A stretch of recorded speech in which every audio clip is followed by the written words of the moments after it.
What's up guys, I'm Andy from 1A Auto. In this video, I'm going to show you how we're going to repair this crack in this bumper. We pulled the bumper off and we're going to repair it from the back side. If you need any parts for your vehicle, click the link in the description and head over to 1aauto.com. Alright, so we want to check this crack out. The best thing to do would be try to get this to line up as best as possible from the front side. There is an area on the bottom here that's popping out. Try to get that like that. Just take a look at it from the back side. Make sure you can access everything, and we have good access back there, which is good.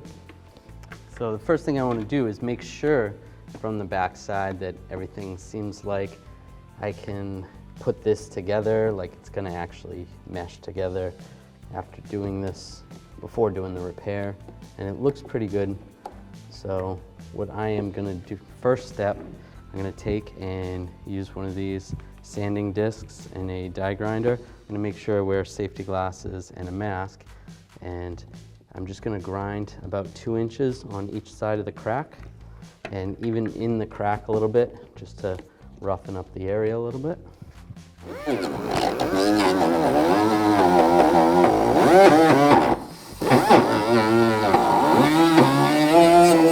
So we're sanding this down because we have a fiberglass repair kit that we're going to be using, and we want something for the fiberglass to stick to and make sure it sticks real good. There'll be other kits out there that won't use fiberglass. Some may use epoxy or some screens and stuff, but they're probably still going to have you sand down this area.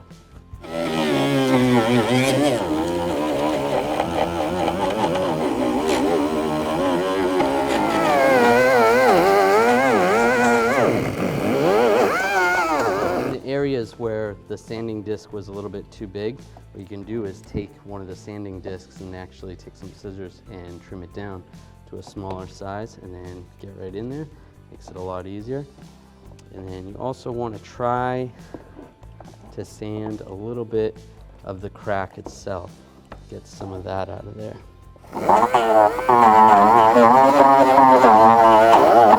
You want to try to shape it kind of like a V so that some of the fiberglass resin gets in there.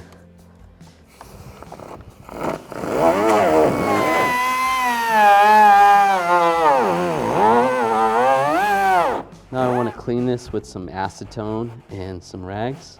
Wipe it up. And then clean the front side with some acetone. Wipe it up, make sure it's nice and clean.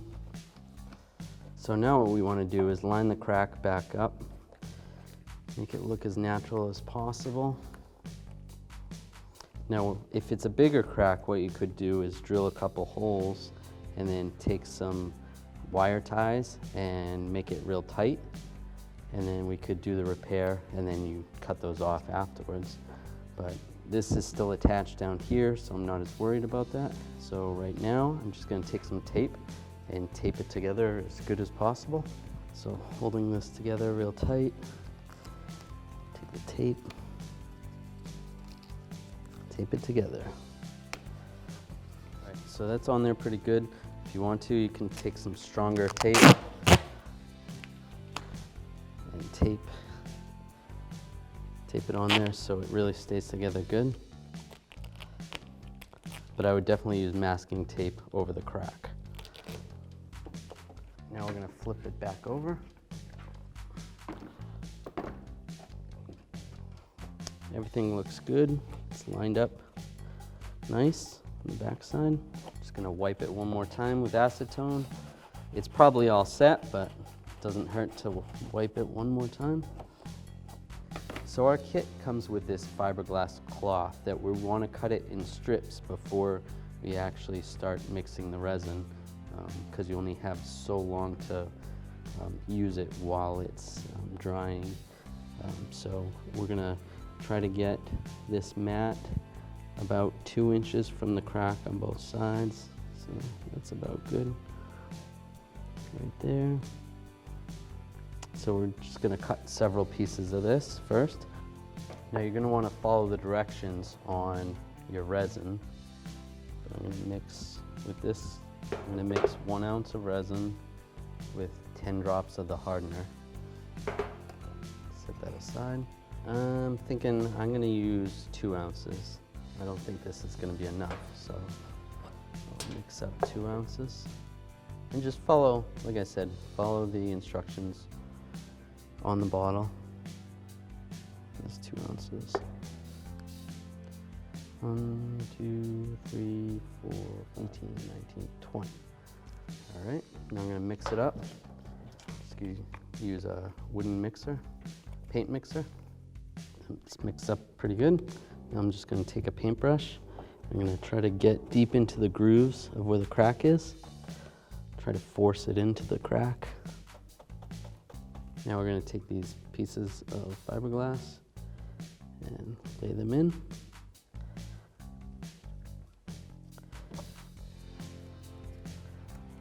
Now this is what's going to give it strength.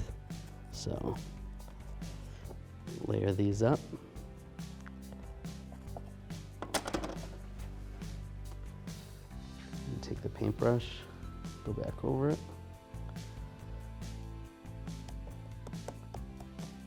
And I'm just going to keep repeating this step until I feel like it has enough layers on here. Probably about 4 times, probably about 4 layers. And, you know, use your best judgment as to how many layers. And I can trim this a little bit if I need to. Should have cut this one a little thinner. This does a number on your scissors too, so make sure you don't use like good scissors because they're probably going to be ruined afterwards.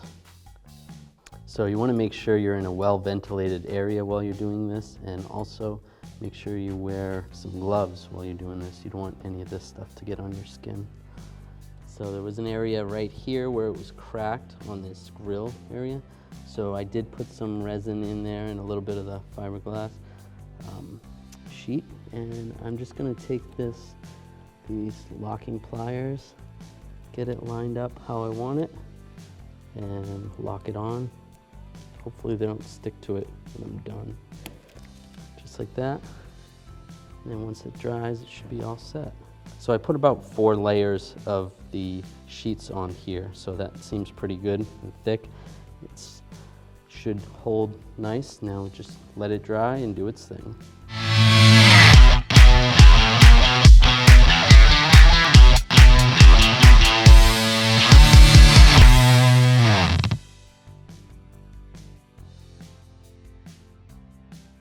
Now that we let this sit overnight, it takes about 2 hours to dry, but we let it sit overnight. And I did patch up these 2 areas too. There was some cracks there, and I used some wire ties to position them in the right spots. So we can take these locking pliers off. They didn't stick to that, so that's good. What I could have done was put a little piece of paper in between here, or even plastic. I thought of that afterwards, but it looks like it stayed secure, and that works out good. Just gonna cut these wire ties, just using some wire cutters.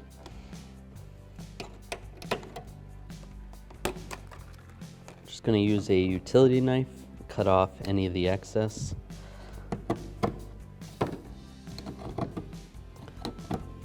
You're not really going to see this from the front of the bumper, so it's not crucial, but you just want to clean it up a little bit. Cut off some of this excess. If it's too thick, I can use some type of grinder and cut it off.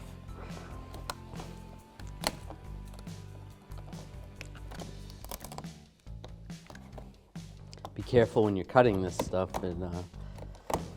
you don't want to cut yourself. But the stuff's pretty strong. Well, that's good to know that it should hold up pretty good. So that looks pretty good. You're not going to see this from the front side, so I don't have to clean this up anymore. And because there's no bare metal or anything, I'm not going to have to spray this or anything. It's not going to rust. That's fine. I can flip the panel over. We can take our tape off. See how it looks on the front side.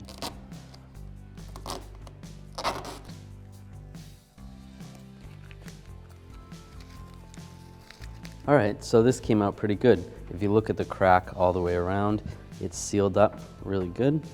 Now, if you wanted to make this a lot stronger, the right thing to do would be to sand this down and then put some sheets of that fiberglass and do the same thing as the back side on the front side.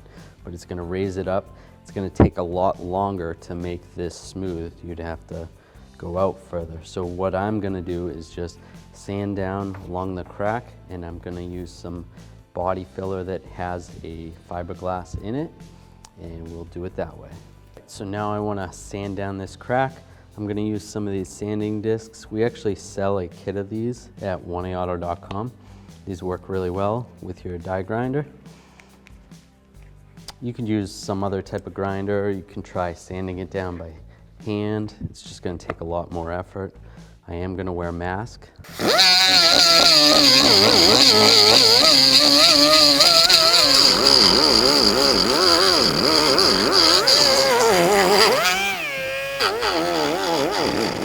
Take some acetone and wipe this off. If you have anything that's raised up or high, you're gonna wanna cut it off. You can use a razor. So I'm gonna mix up some fiberglass body filler. I have the hardener right here. Take the air bubbles out and just work it around. Follow the directions on the can that you have. And then I'm just gonna squirt this hardener on, just like that. Now I'm gonna mix it around. I'm doing this on a cardboard tray, and I just tape some plastic to it because you're not supposed to do it on something that's porous. Generally, I still do it on cardboard, but for the sake of the video, I'll do it on the plastic. And just mix it all together.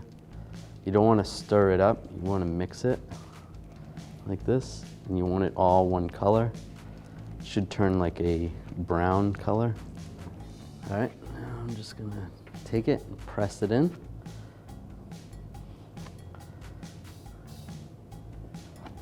Just put a thin coat on. Oops.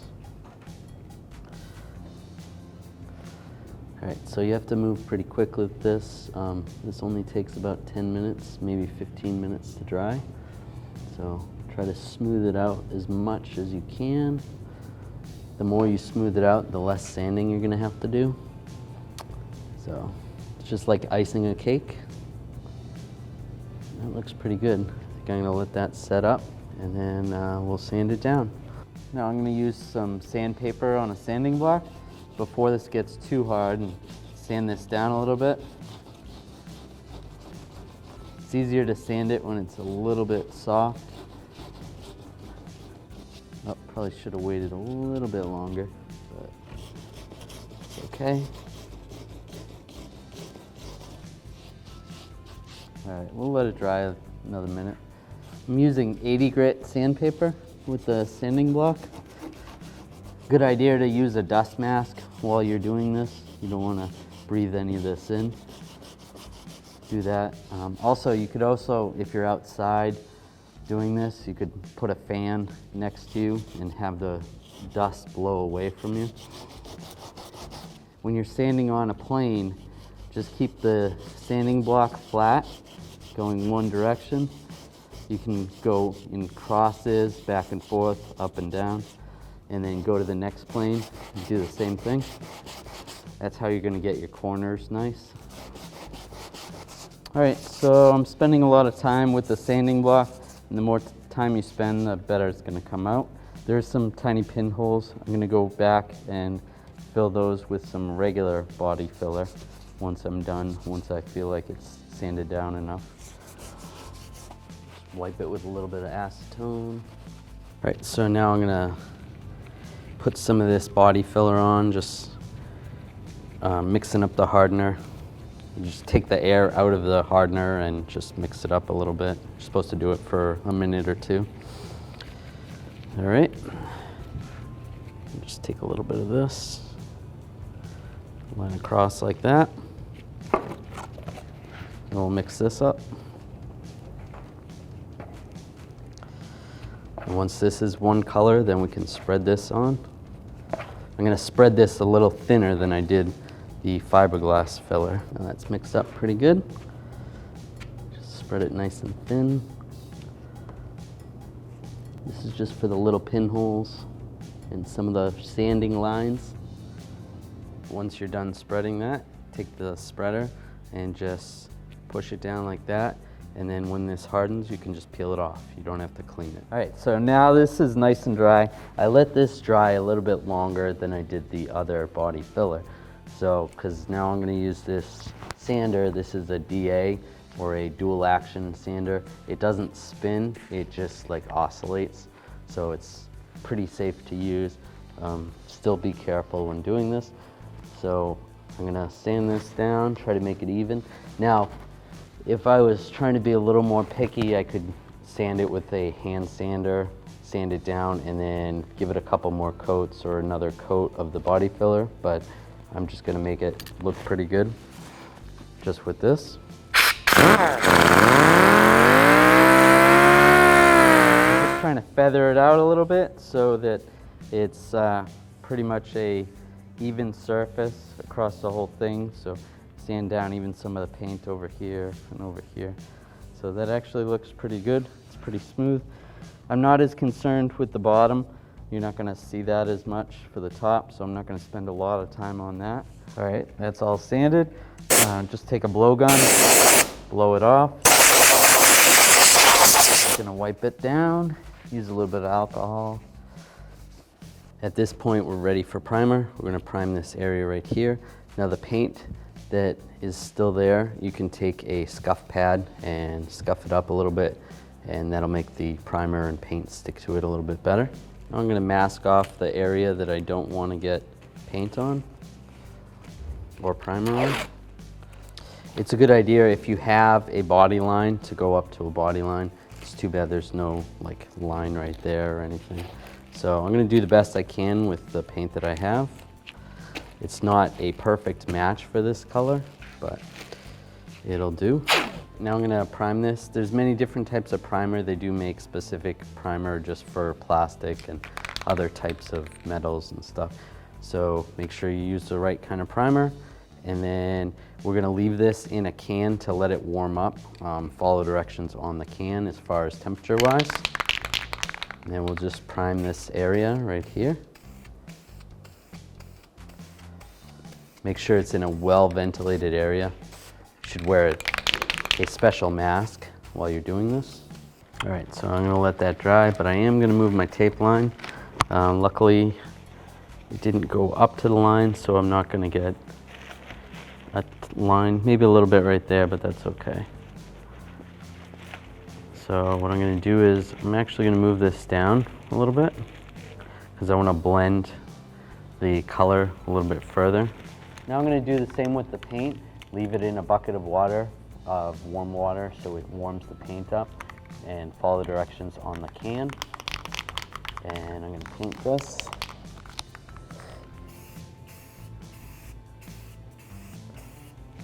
Now, like I said, the color is not exactly what the color of the car is, so I'm just trying to blend it the best I can. Now I'll let that dry and give it another coat in a little while. So that came out pretty good. I put about 3 or 4 coats on there. Now I'm gonna put a clear coat on it. Everything is dry. My tape line is back a little bit more. I sanded that down a little bit. Just blend it the best you can. Then I do the same with this can, put it in a bucket of hot water, let it sit for a while, shake it up, follow directions on the can. So that came out pretty good. You can't even tell where the crack was. It'd be nice if the paint matched a little bit better, but for the age of the vehicle, it's gonna do. So this is one way you can do it yourself. Thanks for watching. Visit 1AAuto.com, your place for DIY auto repairs, for great parts, great service, and more content.